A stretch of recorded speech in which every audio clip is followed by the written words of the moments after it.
To obey and to love are the only means to holiness.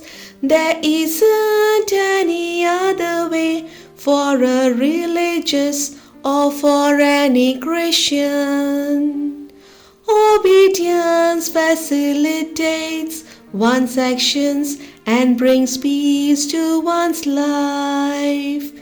Dear daughters, it is with sadness that I say that this great virtue of obedience, foundation of the religious life, is not well practiced among us. We obey, but with what hesitation, what reluctance, and with what spirit. Very often isn't the spirit of faith lacking, and that is why obedience at times seems difficult for us.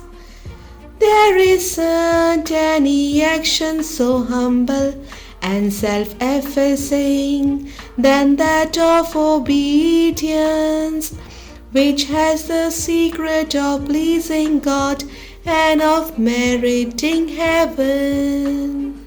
Any action, however easy, of little importance, or even agreeable to self, done out of obedience, becomes great in the eyes of God and worthy of eternal reward. Remember that it is often one's own self-will that contaminates everything and serves to produce only bad fruit. Propagate the love of Mary Immaculate. This is my great wish. You will do good only through the Spirit of Mary. Let us not forget, my dear daughters, the great example given by our Divine Master, who as child obeyed Mary and Joseph, and who obeyed his father unto death, even death on the cross. We are so poor and unworthy, but the Lord is so good, so we need to implore Him to come to our aid. Renounce your self-will and learn to practice this maxim. Obedience is better than sacrifice. How would Saint Francis consider us as his daughters if we are not faithful to what he held so dear to his heart, poverty? In the measure in which we as religious advance in age, in the same measure it is necessary for us to advance in holiness.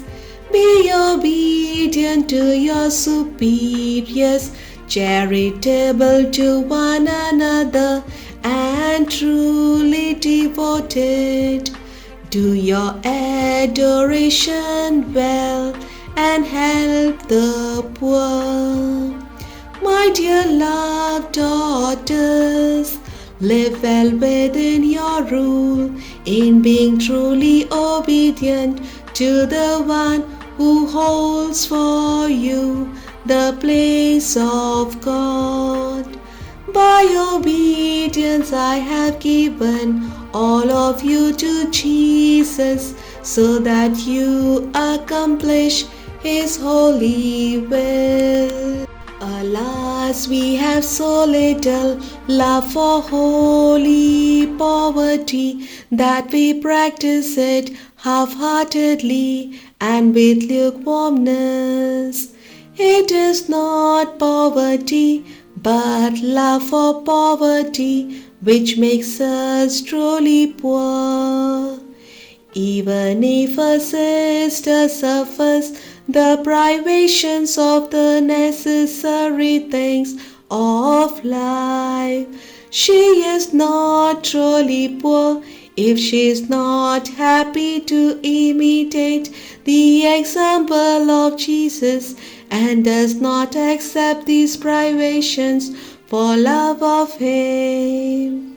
If the happiness of a worldly person is to increase her material possessions, the joy of a true religious ought to be always to live more poorly.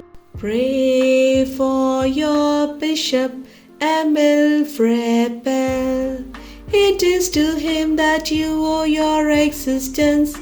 It was he who defended you during the time of conflict with your opponents.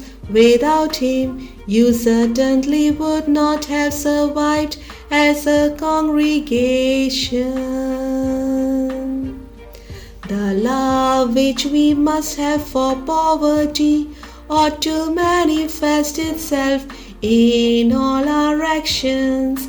It must be a source which blossoms out from the depths of our hearts, spreading its spiritual fragrance all around. My dear daughters, love poverty and let it be manifest in your clothing, in your food, and in all that is at your disposal. May the Holy Babe of Bethlehem help you to make your adoration fervently and observe the vows faithfully. May the sisters who respond to the call of ministering to the sick who are poor consider this as an act of great obedience. My dear daughters, just as the veneration to the most blessed sacrament ought to be the primary aspiration of your vocation, in the same way the care of the sick who are poor and who are His living images here on earth ought to be the aim of your preferential love. I am obliged to bring to your notice two faults about which you are not sufficiently careful and which, according to me, are the main obstacles to your spiritual progress: lack of obedience and lack of the spirit of poverty. It is not sufficient merely to practice chastity, poverty, and obedience as such. It is also necessary that you carefully avoid all that could bring about changes, even partial ones, in your observance of the vows.